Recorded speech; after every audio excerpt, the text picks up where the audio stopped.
So good day everyone. My name is Kervin J. Lumanta. Today we will tackle about modal split. So what is modal split?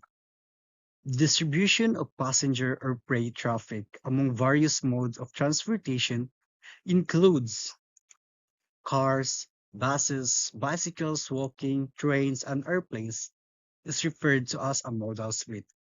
This phrase is frequently used to describe the process of analyzing and comprehending the movement of people and product within a given region or urban area in transportation planning and policy discussion. The modal split, which indicates the promotion of each mode of transportation and the total travel or freight movement, is commonly expressed as a percentage breakdown of the total transportation demand for a given area. Finding opportunities for improvement, as well as gaining understanding of the transportation system, sustainability, efficiency, and the impact on the environment are the main objectives of modal split analysis. It involves separating the predicted trip of an origin zone to each destination zone into distinct travel modes.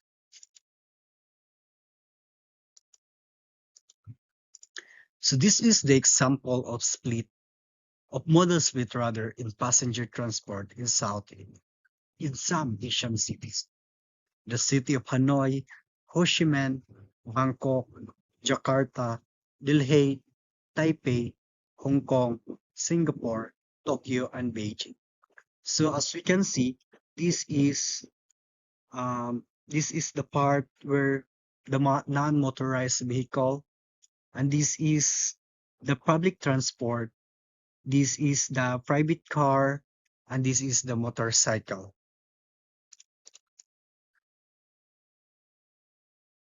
Mode split model application. There are three types of mode split model application. First is route or service changes, policy changes, and choosing a mode split technique. Route or service changes. In route or service changes, it involves effects of changes in cost, frequency, transfer system, more or less service and routes, not usually modeled with travel demand forecasting. Major investment studies, new rail, or other capital investment project design. Route or service changes in transportation typically refer to a modification or adjustment made to the path taken by vehicles, such as buses, trains, or airplanes, or alteration to the schedule and offering of transportation services. These changes are common in response to evolving demand of regional consideration or to improve overall efficiency. Here are the examples of route or service changes across different mode of transportation. First, for example, public bus service. In public bus service, we have route adjustment. A bus service may be decide to modify its route to better serve a growing residential area or to connect with a new transportation hub. So since we have a route adjustment, we also have schedule change. The timing of bus services may be adjusted to accommodate peak community hours or to provide more frequent service during busy times. Second example is the subway or train service. So in train service, we have extension of line. A train service might extend one of its line to reach a new neighborhood or connect with another transit system. So if with extension of line, frequency increase to reduce waiting times and accommodate higher demand. The frequency of train services may be increased. So next is airline service. New routes will uh, made in airline service. Airline may be introduced new flight routes or cater to popular destination or emerging markets. So with new routes, flight schedule changes. Airlines may be adjust their schedule based on factors such as seasonal demand, fuel prices, or operational considerations. So next is example is bicycle share program. So the expansion of service area. A bicycle sharing program might expand its service area to cover more parts of the city or to connect with public transport station. So next is introduction of e-bikes. To cater to a broader audience, a bike sharing program might introduce electric bikes as a part of its play.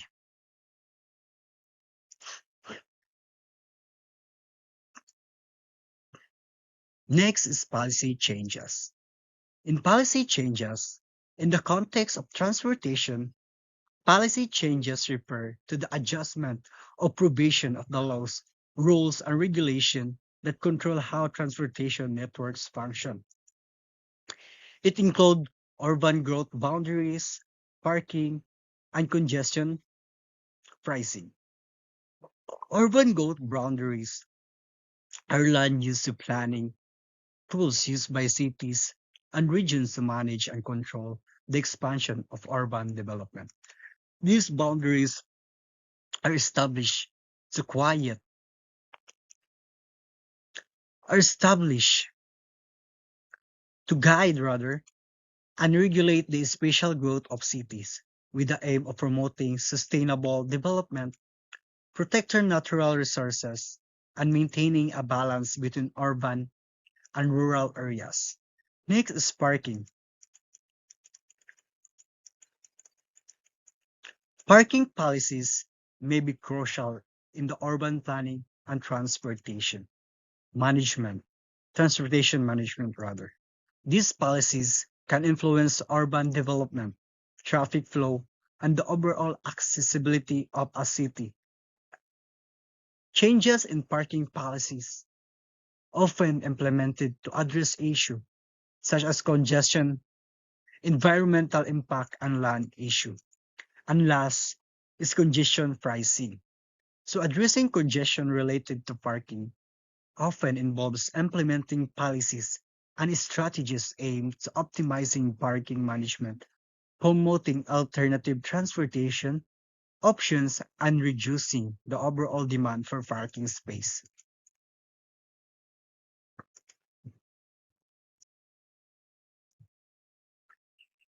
Next is choosing a mode split technique.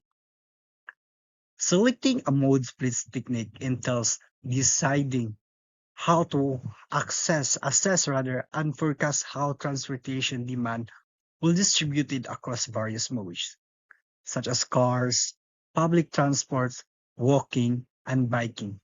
In a given region, there are several approaches that can be used, and the selection usually hinges on the data that is at hand, the degree of the degree of specificity needed, and the objective of analysis.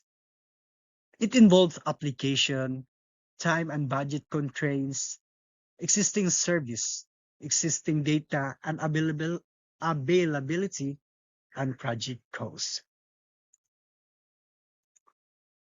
So here are the two common mode split techniques along with examples. First is travel demand models. Transportation planners use the travel demand models, which are comprehensively tools for simulating and forecasting transportation behavior. To estimate the demand for various modes of transportations, these models take into account a number of variables, including land use, demographic transportation, infrastructure, and policies. A city is planning a new. For example, a city is planning a new transit system and wants to predict how it will affect mode split. The travel demand model takes into account current population density, employment patterns, and communicating habits, and then simulates the potential changes in mode split with the introduction of new transport system. Next is the surveys and revealed preference data. Surveys collect information directly from individuals about their travel behavior. preferences, and mode choice. Revealed preference data such as data from ticket sales or smart card usage can also provide insight into actual traveler behavior. For example, a transportation agency conducts a survey asking commuters about their daily travel patterns, including the mode of transportation they use, reasons for mode choice, a potential factor influencing their decisions. This survey is then analyzed to understand existing mode of split and factors influencing it. And that would be all. Thank you. Good morning, everyone. I am Johanna Rosga, and I am going to continue the report of Mr. Lumanta, which talks about modal split. As a recap, modal split is used to describe how people choose different ways to travel from one place to another. Kumbaga sa Bisaya pa, it talks about kung paunsa sa usa ka tawo magmili og lahi-lahi nga paagi sa pagbiyahe gikan sa usa ka lugar padulong sa another na pod na lugar. There are different ways of traveling. It includes walking, biking, driving your own car, taking the bus, riding the subway, or even flying. Moreover, when we talk about modal split, we want to know how many people are using each of these different modes of transportation. So we're talking about how many people. For example, in a certain city, let's just say na 50% of people in a city are driving their own cars. Another 30% are taking public buses, and 20% are just walking or biking. So that gives you the modal split of that certain city. But the question here is, why is modal split so important? Modal split is important because it helps city planners and transportation officials figure out how to improve transportation options. If they see that too many people are driving and causing traffic jams, they might invest into a better public transit or encourage more biking and walking to reduce congestion and make public transportation more efficient and eco friendly. Now let us proceed to mode choice. Mode choice, by the way, it is simply the decision-making process. Kung sa modal split is maghunahuna pa lang ka unsa imong pilion nga paagi sa pag-travel, here you have to simply decide. Di man pud pwede nga magsigir ka og pamili and then dili ka mo decide. So you have to decide, and that is mode choice. You have to pick the transportation method that works best for you based on your needs and preferences. It's like picking the best way to travel considering all the options available. You can either walk, ride a bike, tricycle, take a bus, or even taxi, etc. When people make mode choices, they have to consider three factors. We have time, cost, and convenience. For the time, how long will it take to get there using each mode of transportation? Like, pila ka oras ang biyahe ay ako maabot dito sa akong destination? That's time. Next, for the cost. How much money will I need for each option? Kumbaga, pila man ako magasto if kani nga mode of transportation ang ako ang gamiton? If magbadya ko, if magrural ko, if magtaxi ko, if maggrab ko, pila man ako magasto. That's the cost. For the convenience, is the mode easy to use and fit into my schedule? Like, is it convenient for you to use that mode choice? So that's convenience. Next, we have the factors affecting mode choice. First, we have characteristic of the trip. Second, household characteristics. Third, network characteristics. And fourth, we have the zonal characteristics. So we have here characteristics of the trip. So it includes trip purpose, trip length, and time of day. For the trip purpose, daghan man yung purpose when you go on a trip and it would really affect your mode choice. Why? First one, we have work or business. If your purpose is for work or business, you may choose modes like driving or public transit to ensure that you arrive on time for your meetings and appointments. Next, we have the leisure or recreation. Leisure activities such as going to park or a movie, you might choose personal vehicles for a relaxed and enjoyable experience. Then, the third one, we have shopping or errands. For short trips, for shopping or running errands, you may favor walking. Like if dool ra imong adtuon, pwede ra jud ka magbaklay. But if heavy groceries or you need to visit multiple places, a car might be chosen for its carrying capacity and it's very convenient man jud. Next, we have the trip length. For example, short trips. So for short trips, you may choose walking or biking for convenience, and it's also environmentally friendly. Then for medium distance trips, like if several miles lang ang imuhang destination, you may consider driving or taking public transit.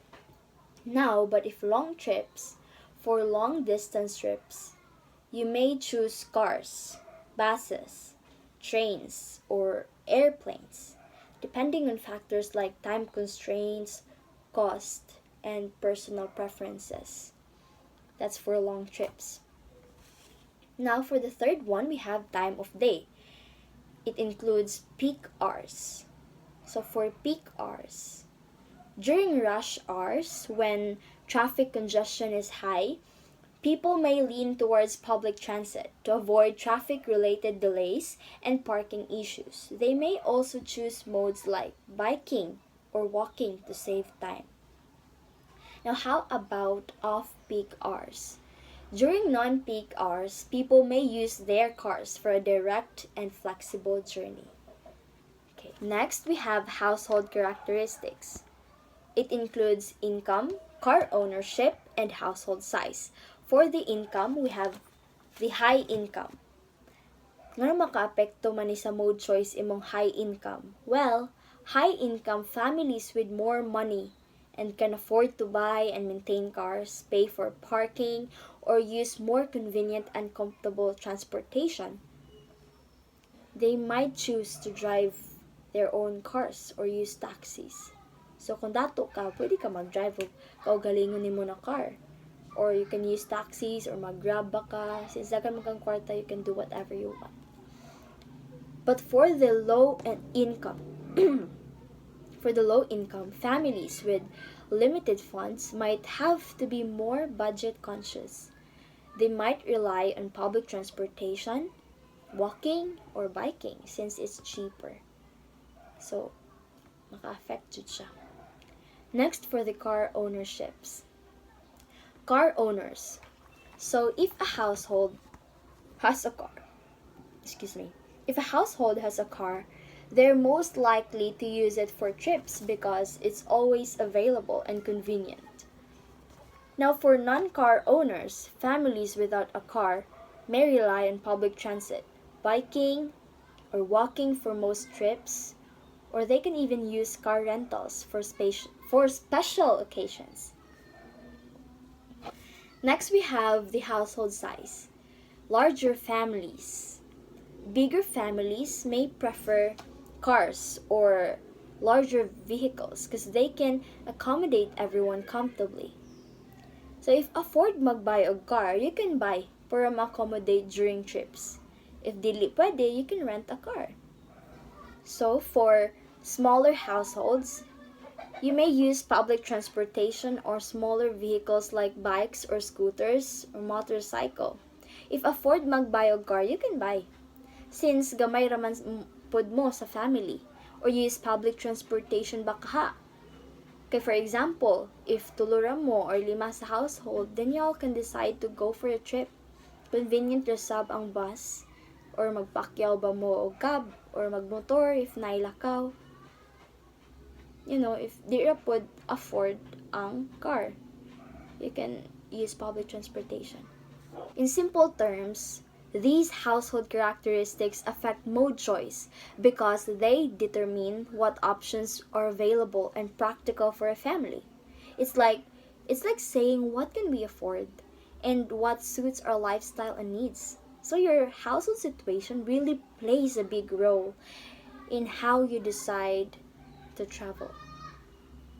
Next, we have network characteristics, which includes travel time ratio, travel cost ratio, and frequency and congestion.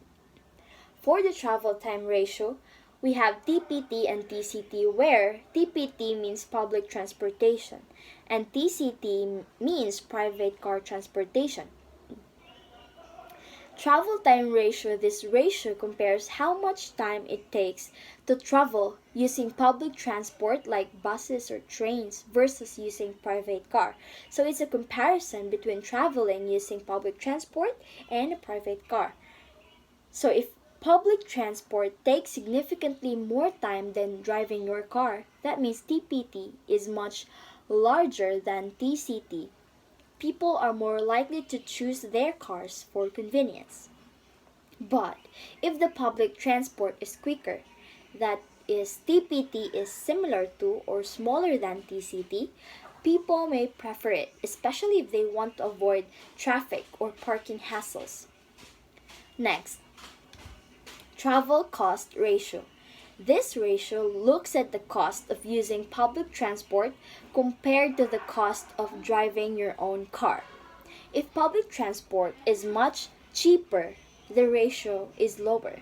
It can make it a more attractive choice for those looking to save money. Now, if driving is much cheaper, the ratio is higher. People might opt for their cars to cut costs. The last one, we have frequency and congestion. Frequency, it's all about how often public transportation like buses or trains comes by. If public transport runs frequently, it's more convenient since you don't have to wait long for a ride. But if public transport is infrequent, waiting time increases. People might use their cars for more flexibility. For congestion, congestion means traffic jams and crowded roads. If the roads are often congested, driving can be very frustrating and slow, making public transport more appealing, especially during rush hours. In simple terms, these network characteristics affect how people decide to travel. If public transport is fast, cheap, frequent, and avoids congestion, more people are likely to use it. But if driving your own car is quicker, less expensive, and less hassle, then that's what most people will choose. Now let us proceed to the zonal characteristics. It includes residential density, sidewalk or pedestrian facilities, distance to CBD. CBD means Central Business District, and parking.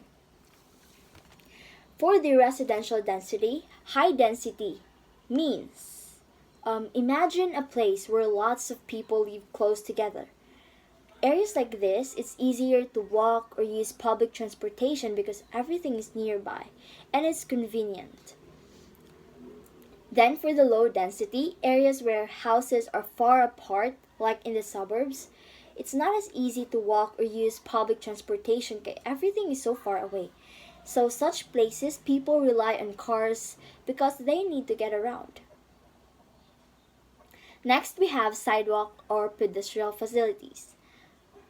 First, good sidewalks. If there are well maintained sidewalks and safe places for people to walk, more folks will choose walking as mode of transportation, especially for short trips like going to a nearby park or store, etc.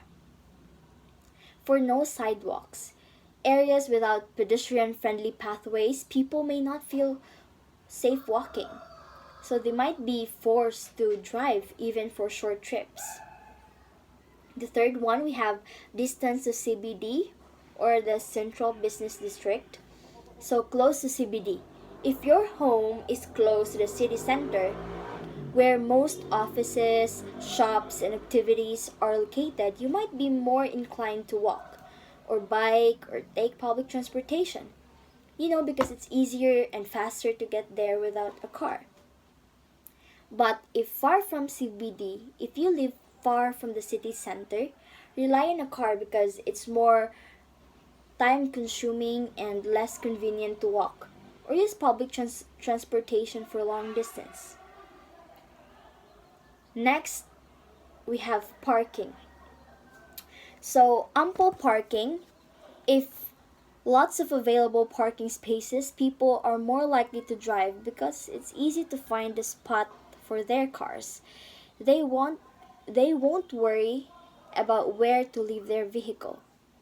Now, if limited parking, areas where parking is scarce or expensive, people will use walking or public transportation to avoid hassle and cost of parking. Kumbaga, in a nutshell, people tend to choose the mode of travel that makes the most sense based on where they live or the density, how safe and easy it is to walk, the sidewalks, how far they are from important places like the CBD distance, and whether parking is available and affordable. So, where you are and what your neighborhood influence how you decide to get around. So that's how zonal characteristics affect your mode choice. Now I am going to introduce to you the multinomial logit modal. The binary modal can easily be extended to multiple modes. The equation for such a modal can be written as probability of choosing mode is equal to exponential base raised to the negative parameter for calibration multiplied by the generalized cost of travel modes divided by the summation of exponential base raised to the negative parameter for calibration multiplied by the generalized cost of travel modes. Here is a basic example of modal split. So I have here a simple example of a multinomial logit modal or the MLM. Here's the problem. Suppose you are a transportation planner trying to understand how people in a city choose their mode of transportation for their daily commute to work. The available modes of transportation are driving a car, taking the bus, or riding a bicycle. You want to figure out what factors influence their choices. So first, you will have data and factors. You collect data from a sample of commuters and gather information on the following factors for each individual. So first, you have to consider their income, distance to work. Then you also consider car or bicycle ownership, the bus fare, the traffic congestion. So the analysis, you use the multinomial logit modal to analyze this data. The model helps you estimate how these factors influence the probability of a commuter choosing each mode of transportation. So for the outcome, with the results of the multinomial logit model, you gain insights into the factors that drives people's transportation choices. This information can be valuable for urban planning as it helps in making decisions about improving public transportation, bike lanes, and managing traffic congestion based on an understanding of commuter preferences and behavior. That will be all for my part. Thank you and God bless. Classification of modal split. There are two types of modal split process, and these are: first, at trip generation stage or trip and modal split, and the other one is after trip distribution or trip interchange modal split. When we say trip end, it means that if modal split is considered at the trip generation stage itself, it is necessary to derive separate multiple linear regression equation for each mode of transportation like wise car, public transport, rail, etc. In other words, it is just a method used to understand how people choose different modes of transportation to complete their trips from where they are to where they want to go, like if they will be walking, biking, driving or using public transportation, or commuting. However, there are factors that need to be considered such as travel time, convenience, and of course, personal preferences of the traveler itself. On the other hand, when we say trip interchange modal split modal, it is applied after the trip distribution stage, that is possible to include the characteristic of the journey. Moreover, this method is used when travelers changing from one mode to another during a trip. It focuses on understanding the distribution of travelers between modes of points where they switch, for example, transferring from a bus to a van. This model also considers factors such as convenience, travel time, and cost. To further understand the two methods of modal splitting, here are their differences. Trip and modal is applied at the stage trip generation, while trip interchange is applied after trip. Trip end is very accurate in short run, while trip interchange is for long run, meaning trip end is just used if destination is not that far and the other is for far distance travel. And since trip end is for short run, it considers the length of journey, and for trip interchange, it does not consider since again, it's for long trip. Factors that need to be considered in trip and modal are car ownership, residential density, income, and distance of zone, while in trip interchange modal are relative, travel time, and its cost. Trip end is less difficult compared to trip interchange, which performs in large size city.